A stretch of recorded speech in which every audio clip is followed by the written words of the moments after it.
No debí frenar. Lo pienso todavía. Cada vez que tomo una curva cerrada y la noche se vuelve un túnel de neblina, no debí frenar. Pero juro que lo vi. Lo vi con la claridad que se ve un espejo cuando está limpio. Una persona atravesada en la vía, inmóvil, como si estuviera esperando el golpe. Y lo peor no fue eso. Lo peor fue que después se subió a mi camión. Agosto de 2025. Ruta nacional. Frío que se mete en las juntas del vidrio y se queda pegado en los huesos. A esa hora el mundo es una línea de asfalto, dos franjas blancas y una oscuridad espesa que parece tener peso. Yo conduzco tractocamión desde hace años. Uno aprende a oír la carretera más que a verla. El rumor del motor, el silbido del turbo, el golpeteo de la lluvia cuando cae y ese silencio raro que existe entre pueblos cuando no hay nada más que el propio ruido. Esa noche iba solo. Siempre que me toca ruta nocturna hago lo mismo antes de salir. Un Padre Nuestro, una mirada rápida al escapulario colgado del espejo y una oración breve por las ánimas del purgatorio. No por superstición, por costumbre, por respeto, porque en carretera uno ve cosas que no se cuentan fácil. Uno ve cruces a la orilla, flores marchitas, fotos plastificadas al sol y entiende que aquí las despedidas son sencillas y definitivas. Tengo una hija de 8 años, Valentina. Me llama cuando puede. Yo contesto aunque sea un minuto, aunque sea con el manos libres. Su voz es mi luz de parqueo en la noche, mi recordatorio de que hay un hogar al final de la ruta. Esa noche no me llamó. Y quizás por eso mi mente estaba más porosa. Quizás por eso la carretera me entró más adentro. A lo lejos vi un automóvil estacionado en zona de emergencia, con las luces de parqueo encendidas, un brillo amarillo tenue, como si el carro estuviera respirando. Pensé, alguien varado. No era raro, no en esa vía, menos con ese frío que castiga baterías y engaña radiadores. Iba a bajar la velocidad, iba a mirar si necesitaba ayuda. Entonces sucedió. Una figura se atravesó en la carretera. No corrió, no salió de la nada como hacen los animales, no fue un reflejo, fue una presencia, un cuerpo de pie, justo en mi carril, inmóvil, con el rostro hacia mí. Yo sentí el estómago hundirse, el corazón dio un golpe seco. Frené. Los frenos del tracto rugieron como un animal herido. La carga empujó, la cabina vibró. Mi cuerpo fue hacia adelante y el cinturón me cortó el pecho. Paré a pocos metros. El silencio que siguió fue irreal. Ni siquiera escuché el motor al relentí al principio, solo mi respiración, rápida, torpe, como si estuviera tragando aire frío. Me quedé mirando el punto donde había estado la persona. Ya no había nadie.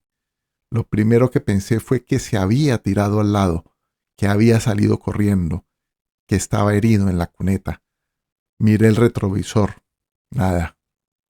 Volví a ver el automóvil a la orilla. Sus luces seguían ahí, quietas, como ojos pequeños en la niebla. Apagué las luces altas, abrí la puerta y bajé. El frío me golpeó como una mano mojada.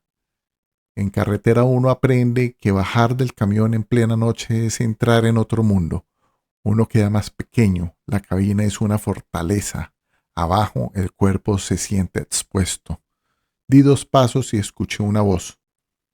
¿Qué le pasa, hombre? ¿Usted está loco? Me giré y ahí estaba. Un hombre, cerca de los 60 años, abrigo oscuro, gorra calada, manos firmes. Estaba junto al lado de mi puerta, como si hubiera aparecido ahí sin caminar. Me quedé congelado un segundo, intentando entender si era el mismo que se había atravesado o alguien que venía del carro. El hombre me miró con molestia, no con miedo, como si yo fuera el problema. ¿Usted no ve por dónde va? Me dijo. Me iba a llevar por delante. Sentí rabia, sí, pero más que rabia sentí una confusión que me apretó la garganta. Pero usted se atravesó, le respondí. Se me quedó quieto en la vía. Él soltó una exhalación corta como un bufido. Me quedé quieto porque usted venía embalado. Si corro me mata y si me quedo frena, ¿entiende? Me quedé sin respuesta un momento. La lógica tenía forma, pero algo no encajaba. Me asomé hacia el automóvil varado. Estaba ahí, un poco más adelante, con las luces encendidas. No veía a nadie adentro. ¿Ese carro es suyo? Pregunté. Era, dijo él, con un tono extraño. Se me apagó. No sé qué le dio. Me dejó tirado. La palabra era me quedó retumbando. No sonaba como un error de lenguaje, sonaba como otra cosa. Me froté las manos, el frío me estaba mordiendo los dedos. Bueno, le dije, ¿necesita ayuda? Puedo darle un empujón o llevarlo hasta el próximo pueblo. En el tracto es cómodo, pero... Vamos para el mismo lado, me interrumpió. Si me hace el favor, yo le agradezco. No quiero quedarme aquí. Miré la carretera vacía, miré la neblina, miré las luces del parqueo del carro como un faro quieto. Algo dentro de mí dijo no. Pero otra parte, esa parte que me hace parar cuando alguien pide ayuda, dijo sí. Suba, le dije, pero le advierto que yo no me detengo mucho. Tengo horario y... Lo entiendo, respondió. Yo también tenía mis horarios. Otra vez esa forma de hablar, ese tenía, como si todo fuera pasado. Se subió al camión con una facilidad que no correspondía a un hombre mayor en esa altura. No se quejó, no resopló, solo entró, se acomodó en el asiento del copiloto y se abrochó el cinturón con calma, como si hubiera hecho eso 1000 veces. Arranqué. La carretera volvió a ser carretera, pero ya no era la misma. Durante los primeros kilómetros ninguno habló. Yo miraba al asfalto y de reojo lo miraba a él. Quería entender de dónde había salido tan rápido, cómo se había acercado sin que yo lo viera. Él, en cambio, miraba hacia adelante, tranquilo, como si lo que había pasado fuera normal. Finalmente dijo, ¿tiene hijos? La pregunta me sacó un poco de mi tensión. Una niña, respondí, 8 años. Su rostro cambió apenas. No fue sonrisa, fue una suavidad. Bonita edad, dijo. Ahí todavía lo miran a uno como si fuera todo. Tragué saliva.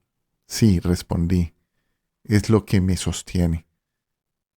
Él asintió y guardó silencio un rato. Luego dijo, a mí me pasó distinto. No pregunté, pero la forma en que lo dijo era una invitación. Tengo un hijo, continuó. Omar, 17 años. Pronunció el nombre con un cuidado extraño como quien toca algo frágil.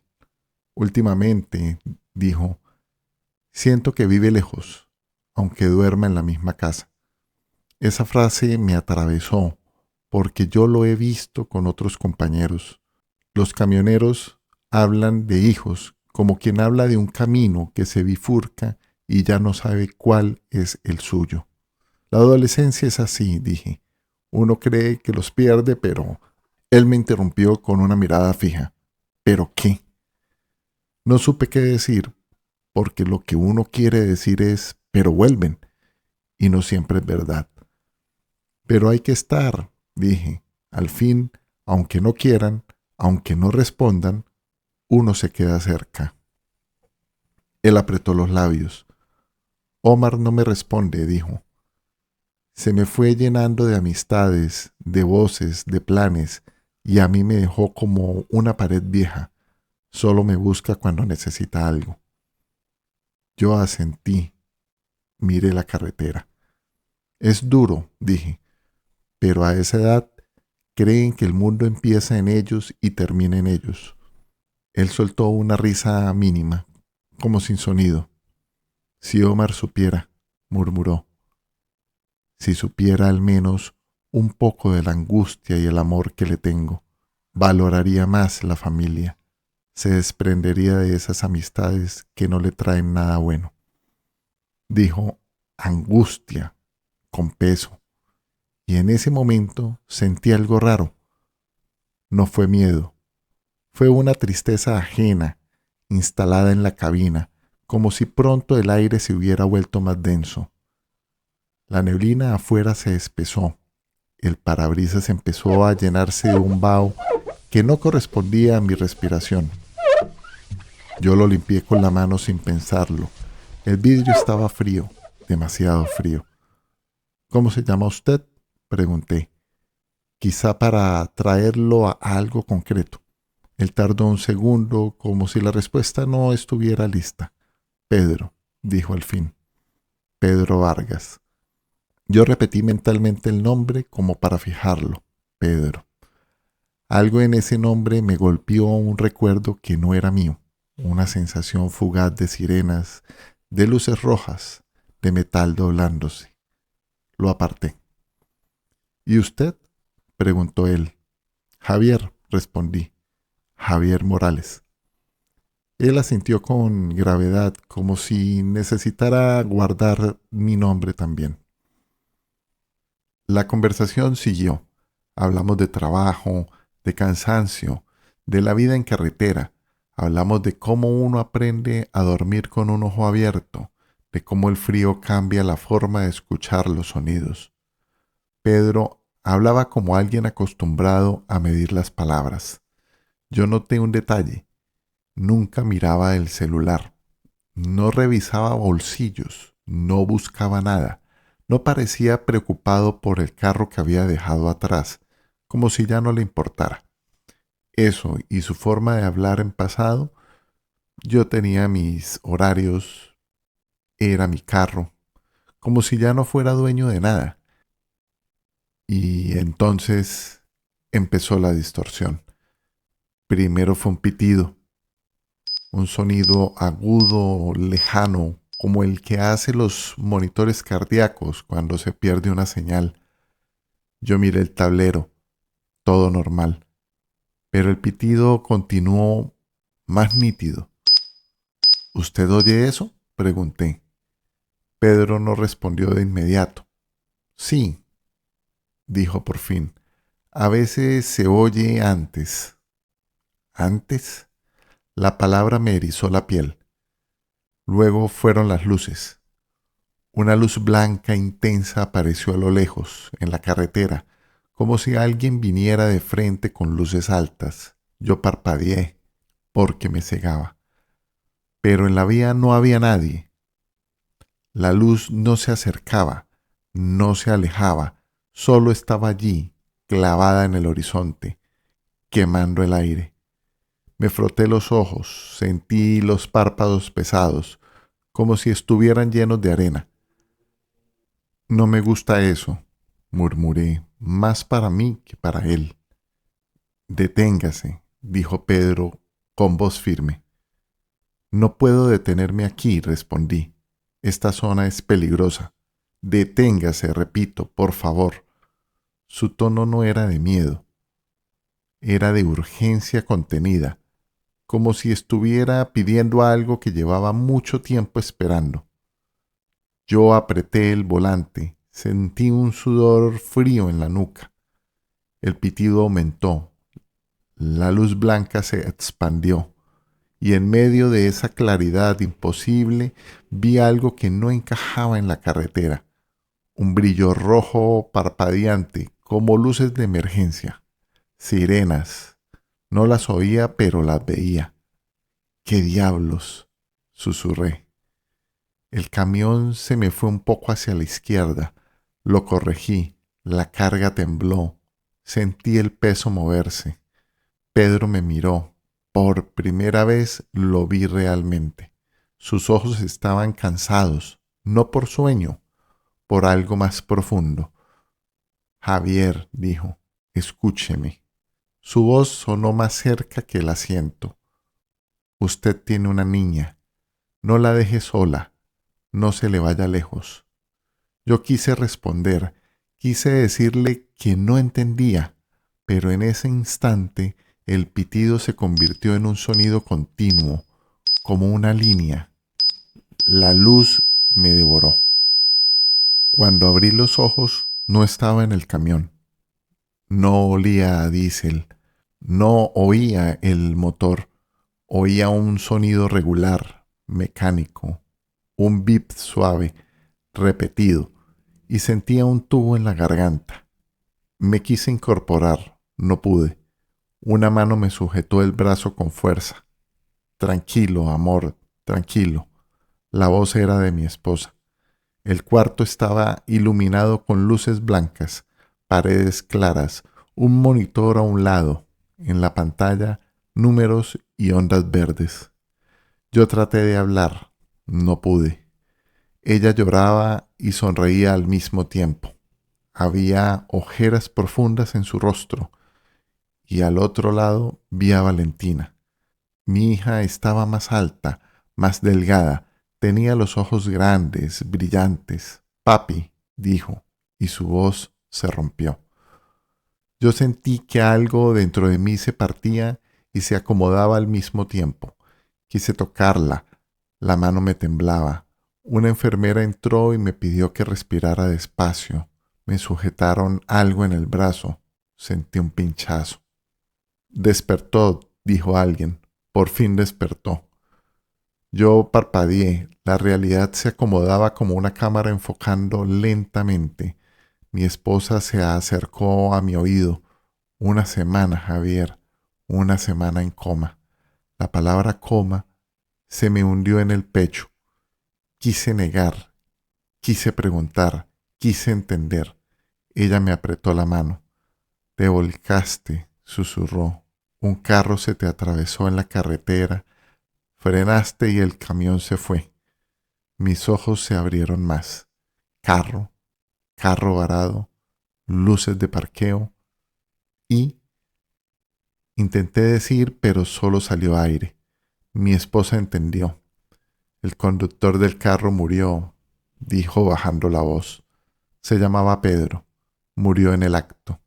La palabra Pedro. Fue un golpe silencioso. Yo miré el techo. Sentí que el cuarto se alejaba. Pedro, Pedro Vargas. Su voz en la cabina. Deténgase. Usted tiene una niña. No se le vaya lejos. Mi esposa siguió hablando, pero mi mente se fue a la carretera, el asiento del copiloto, el frío de la madrugada. Yo recordé su abrigo oscuro, su gorra, su forma de pronunciar el nombre de su hijo, Omar, 17 años. La distorsión, el pitido, las luces. Yo cerré los ojos. Y por un instante, muy breve, escuché aquella melodía de carretera, el rugido del motor, la respiración del asfalto y una voz casi como un susurro cerca del oído. No se olvide. Abrí los ojos de golpe, miré alrededor. No había nadie más que mi esposa, mi hija, la enfermera, pero el aire se sintió frío. La recuperación fue lenta. La culpa no te suelta cuando te enteras de que otra persona murió por algo que tú viviste y no recuerdas completo. Yo repetía el accidente como un video mal grabado, un hombre en la vía, un freno, un vuelco, pero no podía explicar la charla, no podía explicar por qué recordaba el nombre de Pedro antes de que me lo dijeran. Una parte de mí quiso guardarlo como delirio de coma, otra parte no me dejó, porque la conversación había sido demasiado concreta, demasiado humana. Yo le prometí a Valentina que no volvería a manejar de noche por un tiempo, y se lo cumplí. Pero la promesa que me costó dormir fue otra, encontrar a Omar. No por morbo, no por curiosidad, por deuda. Por algo que Pedro me dejó en las manos como quien entrega una carta cerrada. Después del alta, pedí información, hice llamadas, moví contactos. En carretera uno conoce gente en todas partes, desde guardas hasta enfermeras, desde grúas hasta administrativos. Y aunque nadie te regala datos así como así, cuando uno explica con honestidad, algunas puertas se abren. Me dieron una dirección, un barrio sencillo, una casa con reja blanca. Fui en la tarde con mi esposa al tanto, pero sin ella. Quería hacer esto solo. No llevé regalos, no llevé flores, solo llevé palabras. Cuando Omar abrió la puerta, lo reconocí sin haberlo visto nunca. Tenía la misma forma de mirar de Pedro, esa mezcla de orgullo y cansancio, pero en Omar era defensa. ¿Sí? Dijo con tono seco. Tragué saliva. ¿Omar? Pregunté. El nombre le hizo algo, un gesto mínimo. ¿Quién pregunta? Me llamo Javier Morales, dije. Yo iba en el camión. Él se quedó quieto. Su mandíbula se tensó. No quiero hablar de eso, dijo. Y la mano se le fue hacia la puerta como para cerrarla. Por favor, le pedí. Solo un minuto. Solo necesito decirte algo que tu papá me dijo. Eso lo detuvo. La palabra papá en boca de un desconocido es un interruptor. Enciende algo o apaga todo. Omar me miró con rabia, pero también con una curiosidad herida. Mi papá no le dijo nada a nadie, dijo. Mi papá, mi papá está muerto. Lo sé, respondí, y precisamente por eso estoy aquí. Él respiró por la nariz rápido. Por un instante pensé que iba a golpearme o a gritar, pero se quedó en silencio. ¿Qué? Dijo, casi escupiendo la palabra. ¿Qué se supone que le dijo?